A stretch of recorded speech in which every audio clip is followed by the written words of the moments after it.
La mission d'El Morya Khan. Voici quelques années, le maître ascensionné El Morya révéla à son canal Twitter la nature de sa mission et indiqua notamment « Je suis le gardien de ce qui est connu de vous comme le premier rayon, celui qui transmet le pouvoir et la volonté du principe divin. J'ai été instruit et guidé par le Seigneur Michael. J'ai longtemps partagé votre plan. J'ai vécu de nombreuses incarnations dans votre plan d'existence. Je n'ai pas ascensionné et je ne me suis pas libéré des attaches terrestres aussi rapidement que quelques autres. Mais j'ai à présent terminé cette étape et je n'ai plus besoin d'incarnation pour continuer ma mission. Je connais la plupart des âmes que vous côtoyez dans le plan physique, y compris certaines que vous considérez parfois comme des faibles. Sachez que j'ai moi-même trébuché autant que certains continuent à trébucher. Mais par-delà ces faux pas, j'ai poursuivi mon chemin et mon âme a grandi. Bien des fois, j'ai pleuré comme vous pleurez, bien des fois, j'ai demandé que mes larmes soient séchées. J'ai moi aussi un guide et j'aspire moi aussi à l'amour de toutes mes forces. Je connais votre situation et je comprends que vous puissiez manifester votre lassitude. Je vous comprends d'autant mieux que je suis moi-même passé à travers tous ces états qui vous font tellement souffrir. Selon la tradition théosophique et initiatique, El Morya connut en effet de nombreuses incarnations avant de s'élever à la dignité de maître ascensionné. En tant qu'Abraham, il aurait été le célèbre patriarche venu de la ville chaldéenne d'Ur pour fonder les 12 tribus d'Israël. En tant que Melchior, il aurait été l'un des 3 mages venus d'Orient bénir la naissance de Jésus. Certains pensent qu'il venait de la Gartha et que l'étoile censée, selon le récit des Écritures, indiquait l'emplacement du lieu de la naissance du Sauveur et être venu s'immobiliser au-dessus d'une bergerie non loin de Bethléem, était en réalité un vaisseau de type Merkaba en provenance de la terre creuse. C'est lui qui, en tant qu'Arthur, roi d'Angleterre, aurait convoqué les chevaliers de la table ronde à la cour de Camelot pour entreprendre la quête du Saint Graal et s'initier au mystère du Christ. Apparaissant de nouveau sur le sol britannique en défenseur de la foi en tant que Thomas Becket, puis en tant que Thomas More, tous 2 martyrs, il se serait opposé au roi Henri, dont l'âme se serait elle-même incarnée 2 fois, d'abord en tant qu'Henri II, puis en tant qu'Henri VIII. Au XIe siècle, le voyage de son âme l'aurait emmené en Orient en la personne d'Akbar, le plus grand des empereurs mongols, et au XIe siècle, en Irlande où il aurait adombré le poète Thomas Moore, à ne pas confondre avec Thomas More. Il serait finalement revenu en tant qu'El Morya Khan, peut-être le plus célèbre des Mahatmas indo-tibétains, mais dont on connaît encore peu de choses. On ignore la date de sa naissance. On sait simplement qu'il naquit en tant que prince Rajput, de la caste des guerriers et des chefs, qu'il était estimé depuis son plus jeune âge, pour son courage et son sens de l'honneur, qu'il travailla à la fusion des enseignements spirituels orientaux et occidentaux et qu'il contribua largement à la fondation de la société théosophique, avant de rejoindre l'autre côté du miroir et d'ascensionner en 1898. Certaines lettres écrites de sa main sont maintenant archivées dans un musée de Londres.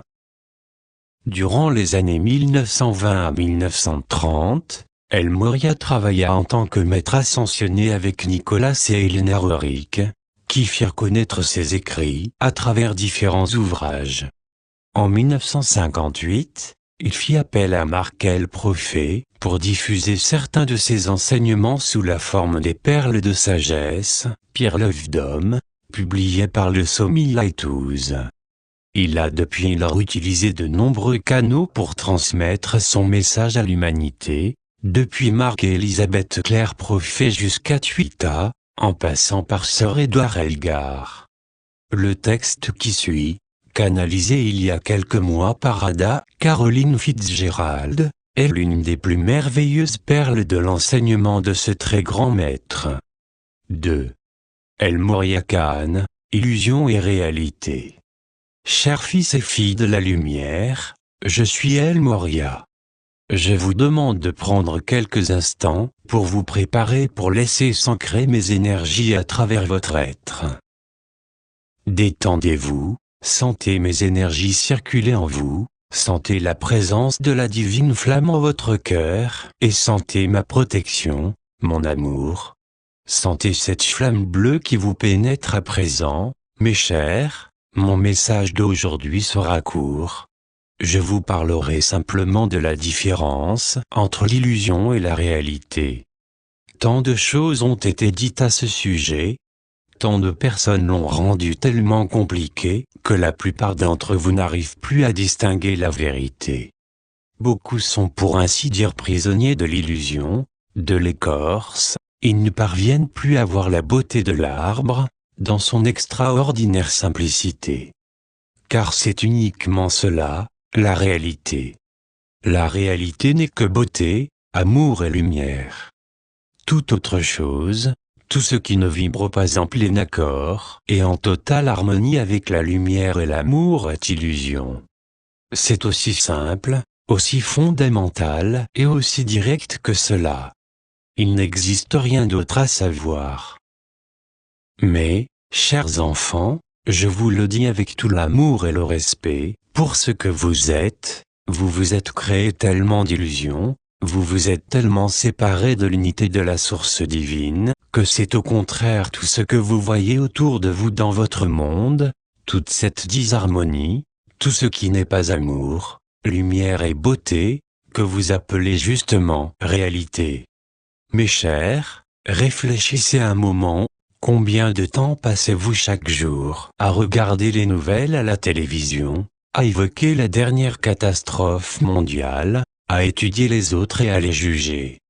En agissant ainsi, n'êtes-vous pas précisément en train de créer un monde d'illusions autour de vous, un monde créé en dehors de la véritable harmonie et de la véritable beauté, et n'êtes-vous pas en train d'appeler cela la réalité du monde? Depuis votre plus tendre enfance, vous avez tellement été induit en erreur. On vous a dit que vous deviez regarder la réalité en face, que vous deviez vous pencher sur la disharmonie qui s'est emparée de votre planète pour pouvoir y remédier. Vous étiez censé évaluer le mal qui ronge votre planète, établir un diagnostic, découvrir où elle n'est pas traitée avec respect et amour, afin de corriger cette situation. Mais, mes chers, je vous assure que cela n'est pas si utile, il n'est pas indispensable d'observer, de mesurer ni de répertorier toutes sortes de choses, ni d'étudier toutes sortes d'êtres. Le seul être dont vous devriez évaluer en permanence l'attitude et le comportement, c'est vous-même. Ce qui vous est demandé, c'est de contrôler vos propres pensées, vos propres émotions, et vos propres actions envers les autres. Car c'est là que se trouve votre réalité, la seule et unique réalité possible pour vous. Beaucoup parmi vous seront sans doute scandalisés, ils n'accepteront pas que l'on vienne leur dire que les actions des autres ne les concernent pas. Pourtant, si vous y réfléchissez bien, elles n'ont vraiment aucune importance. Elles ne font partie de votre monde et de votre réalité qu'à partir du moment où vous choisissez de les y intégrer. Observez plutôt les pensées, les sentiments et les réactions que les actions des autres provoquent en vous. Car c'est uniquement de ces pensées, de ces sentiments et de ces réactions que vous avez la responsabilité. C'est cela, et seulement cela qui devrait être votre souci. Supposons qu'une personne vienne vous rendre visite et accomplisse un acte que vous considériez comme déplacé, un acte sans amour à votre égard. Alors mes chers, considérez qu'il s'agit simplement et tristement de la réalité de cet être à ce moment-là. Car ce qui devrait vous intéresser, ce n'est pas tant l'acte que l'autre a commis, que comment vous le ressentez dans votre cœur. Si à ce moment, sous prétexte que l'on vous ait manqué de respect, que l'on vous a offensé d'une manière ou d'une autre, vous vous sentez blessé, alors c'est vous, et seulement vous qui créez ce sentiment, qui décrétez que cet état d'être est votre réalité. Mais si vous n'êtes qu'amour et beauté, vérité et harmonie, alors quelle que soit l'action entreprise contre vous, votre réponse, votre réaction, vos sentiments à propos de cette situation ne seront qu'amour, vérité, beauté et harmonie. Si vraiment vous n'êtes rien d'autre que cela, vous ne pouvez pas obtenir une autre réponse que celle-là, parce que c'est la seule qui puisse vibrer avec ce que vous êtes vous-même. Et cela devient votre réalité. C'est pourquoi nous disons, créez votre propre réalité. Ce que vous n'avez pas encore compris et réalisé, c'est que depuis toujours, vous ne faites que cela, créez votre propre réalité. Car la réalité n'est jamais qu'une conséquence de la manière dont vous choisissez de répondre, dans votre cœur, à chaque situation qui se présente à vous. Considérons un instant un être qui vient de tomber amoureux. Vous avez déjà vu des amoureux, lorsqu'ils viennent de rencontrer la personne pour laquelle ils ressentent la plus grande attirance, leur partenaire idéal, celui ou celle avec lequel ils se sentent en totale affinité. Vous avez tous fait cette expérience, été dans cette situation au moins à un moment donné de votre vie, n'est-ce pas? Eh bien, pensez quelques instants, que disent les gens, lorsqu'ils croisent un couple d'amoureux? Ils disent qu'ils voient la vie en rose, n'est-ce pas? Car à ce moment, tout ce qui les entoure apparaît merveilleux. Leurs cœurs sont légers, leurs êtres sont joyeux, ils chantent dans la rue. Et dans ces moments, cette joie qu'ils montrent à tous ceux qui les observent est leur réalité. C'est la vibration qu'ils émanent, leur véritable nature. Et c'est donc ce qu'ils attirent à eux, cette nouvelle réalité, cette vision et ces perspectives d'amour, de joie, de beauté et d'harmonie.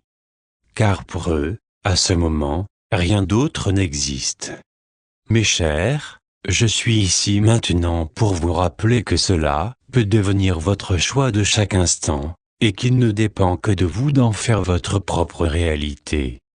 Pensez à un moment où vous avez expérimenté une joie intense, extatique. Jusqu'à présent, votre expérience a probablement été que cet état ne durait jamais très longtemps. Rapidement, quelque chose s'infiltrait dans votre conscience, dans votre monde, qui n'était pas cet état, qui était en disharmonie avec cet état. Et parce que vous avez autorisé ce sentiment disharmonieux à pénétrer dans votre conscience et que vous avez focalisé votre attention dessus, cet état de joie et d'extase s'est peu à peu transformé en vagues souvenirs. Mais c'était votre choix, c'est votre réaction à une nouvelle situation qui a produit ce changement d'état. Et puisque c'était votre choix que de permettre qu'il en soit ainsi, ne croyez-vous pas qu'en développant la maîtrise de vos corps émotionnels, mental et physique, votre choix serait différent? Votre choix peut être de permettre à cet état d'extase, d'harmonie et de paix de rester en vous constamment, de devenir votre nouvelle et constante réalité du monde. Cela dépend de vous, mes chers, et uniquement de vous. Bien des choses ont été dites à propos de la chute des premiers hommes, mais cet épisode de l'expérimentation humaine n'a jamais été clairement compris par vos religions. La chute s'est produite uniquement parce que l'humanité a choisi de vivre une nouvelle réalité. À ce moment, des millions d'âmes sont arrivées sur Terre, provenant d'autres planètes, d'autres systèmes solaires, d'autres univers. Il s'agissait d'âmes qui ne voulaient plus progresser ni poursuivre leur ascension vers les régions supérieures de la conscience. Grâce à une dispense divine, ces êtres ont eu l'autorisation de venir sur la planète Terre, qui offrait un espace tridimensionnel adapté à leur choix d'évolution, afin d'y poursuivre leur progression et leur voyage vers l'illumination. Durant 500 années, de grands enseignants et de grands prêtres préparèrent l'humanité, qui se trouvait à cette époque dans un état extraordinaire de beauté, d'harmonie et de paix, et qui vivait son premier âge d'or, à recevoir cet afflux d'âmes. Mais hélas, au moment de leur arrivée, le choix des humains fut de renoncer à cet état de paix, d'amour et d'harmonie, à cet âge d'or qu'ils avaient connu précédemment. Certains en effet, après avoir observé que les nouvelles âmes venues possédaient une technologie très poussée et des méthodes permettant d'agir directement sur la matière, qui leur étaient encore inconnues, commencèrent à les admirer, à les envier et à vouloir les imiter, sans se rendre compte que cette technologie risquait de détruire leur amour et leur qualité spirituelle. Et la plupart décidèrent ainsi de se conformer à ce nouveau mode de vie, d'idéaliser la technologie, et ils acceptèrent désormais de créer et de perpétuer l'espèce humaine sans plus se soucier de la source divine. C'est à ce moment que se produisit la chute de la moitié de l'humanité. L'autre moitié, qui avait choisi de ne pas suivre la voie de ses frères et sœurs, se mit toutefois à émettre des jugements vis-à-vis d'eux. Après avoir accepté leur décision, ils commencèrent à dire « Cela n'est pas juste, cela n'est pas correct ». Mais ils ne le firent plus avec le même amour, ni avec la même compassion, qu'ils avaient toujours manifesté auparavant. Ils le firent avec des sentiments d'amertume et de réprobation. Et c'est l'expérience de ces nouveaux sentiments et de ces nouvelles émotions qui marqua le commencement de ce que l'on a appelé la chute. N'avez-vous pas souvent entendu le terme « colère justifiée » ? Mes chers, il ne peut pas exister de « colère justifiée ».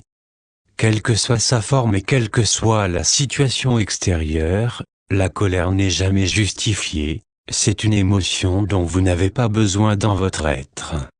Ce sentiment de colère est tout simplement le signal que vous avez perdu le contrôle et la connexion avec votre état d'être supérieur, cet état où vous ressentez et expérimentez des émotions d'amour, de paix et de beauté, cet état qui est le seul à correspondre à la vérité et à la réalité de votre moi spirituel. Alors, mes chers frères et sœurs, puisque c'est là que réside votre nature véritable, pourquoi ne pas faire le choix, aujourd'hui même, d'être désormais uniquement conscient de votre propre vérité intérieure, de votre véritable état d'être? C'est tout ce que vous avez à considérer. Et s'il vous arrive d'y trouver quoi que ce soit qui ne soit pas en totale harmonie et résonance avec la vibration de l'amour inconditionnel, alors ne vous jugez pas vous-même, mais envoyez simplement davantage d'amour à ce sentiment. Notre cher ami, Saint-Germain, a reçu des êtres les plus hauts la permission et la charge d'apporter sur terre la flamme violette et argent, de familiariser l'humanité à l'usage de cette flamme. Ces enseignements ont été oubliés par la plupart d'entre vous, mais ils demeurent toujours aussi vrais et actuels. Tout ce que vous avez à faire, c'est d'appeler la flamme violette et argent, puis de placer au centre de cette flamme tout ce qui n'est pas en harmonie totale avec l'amour, et de demander que cela soit transmuté en amour. Mes chers, c'est cela, la véritable alchimie. C'est cela, le véritable sens de la transformation des métaux en or. Si tous ici, vous acceptiez de vous rendre ce service à vous-même, quelle bénédiction et quel service vous accompliriez pour toute l'humanité. Car dès que des êtres choisissent de se transformer eux-mêmes en amour et en rien d'autre, cela devient leur nouvelle réalité. Cette réalité se projette autour de la Terre tout entière et touche l'ensemble de l'humanité. Mes chers enfants, nous qui vivons dans les royaumes ascensionnés, n'avons que la permission de répondre à vos appels, à vos choix et à vos actions. Car vous possédez le libre arbitre. Il est donc nécessaire que vous demandiez que ces énergies, ces vertus de vérité, de paix, d'harmonie, de beauté, de pureté et de force vous soient transmises, car ce n'est que si vous formulez cette requête, que nous pouvons répondre et vous envoyer des particules de ce rayon, de cette vibration, de cette vertu, de cette énergie qui guérira votre planète. C'est cela votre tâche, celle à laquelle vous avez décidé de vous consacrer lorsque vous avez choisi de revenir vous incarner. Voilà ce que je suis venu vous proposer, faites ensemble cette requête, afin que de plus en plus de ces pures énergies puissent s'ancrer à travers votre être, jusque dans la planète. Car lorsque vous faites cette requête, nous avons l'autorisation de répondre, et toute votre planète reçoit un peu de l'énergie de la flamme violette et argent. Chers amis, réalisez-vous quel service vous rendez à vous-même et à toute l'humanité en formulant une telle requête? Et réalisez-vous quelle joie cela représente pour nous que d'y répondre? Lorsque vous appelez n'importe lequel d'entre nous, maître ascensionné, membre de la hiérarchie spirituelle, lorsque vous nous demandez d'ancrer nos énergies à travers vous et d'envoyer ces qualités divines que nous cultivons en nos êtres, vous nous donnez également l'opportunité d'intégrer davantage de cette énergie en la demandant nous-mêmes auprès du Créateur de tout ce qui est. Vous nous permettez alors d'étendre notre capacité d'accueillir l'énergie du Père, qui nous permet d'être qui nous sommes. Lorsque vous élargissez votre conscience, cela nous permet d'élargir la nôtre, car vous êtes nos reflets. Nous sommes vos moi supérieurs, et se relier à son moi supérieur signifie se relier à nous. Élargissez votre esprit, ouvrez vos cœurs et demandez que cette connexion divine avec votre moi supérieur, avec votre je suis, soit augmentée maintenant, en cet instant. Allez, demandez-le. Au moment de la chute, c'est avec beaucoup d'amour qu'une partie de l'énergie divine a été retirée de l'humanité, lorsqu'il a été observé qu'elle ne l'utilisait plus pour créer dans la beauté, la perfection et la pureté. Mais aujourd'hui, mes chers, puisque vous vous réveillez et commencez à vous souvenir de votre essence divine, de votre être divin, l'autorisation nous a été donnée de vous rendre progressivement la pleine capacité d'ancrer l'énergie créatrice sur votre planète. Le nom de cette énergie créatrice, c'est l'amour. Plus vous devenez amour, plus l'amour se déverse sur vous, et plus il se déversera, plus vous créerez avec puissance la réalité de l'humanité de demain, la réalité de l'amour. Nous vous rappelons la présence à vos côtés du cher archange Tzadkiel, dont le service divin est d'aider tous les êtres à discerner la réalité de l'amour en chaque situation, à chaque instant. Appelez cet archange, et il se fera une joie de vous aider à vous débarrasser de l'illusion, à vous éloigner de Maya et à effectuer votre ascension vers les royaumes qui vibrent en résonance avec l'amour, la beauté, l'harmonie et la paix. C'est cela, mes chers, l'ascension de l'humanité. J'ai dans mon cœur l'amour divin pour chacun des courants de vie de cette planète, qu'ils soient humains, animal, végétal ou minéral. Ma nature est ainsi. Je suis El Moria. Adonai. El Moria canalisé par Ada Caroline Fitzgerald, adaptation française, Olivier de Rouvroy.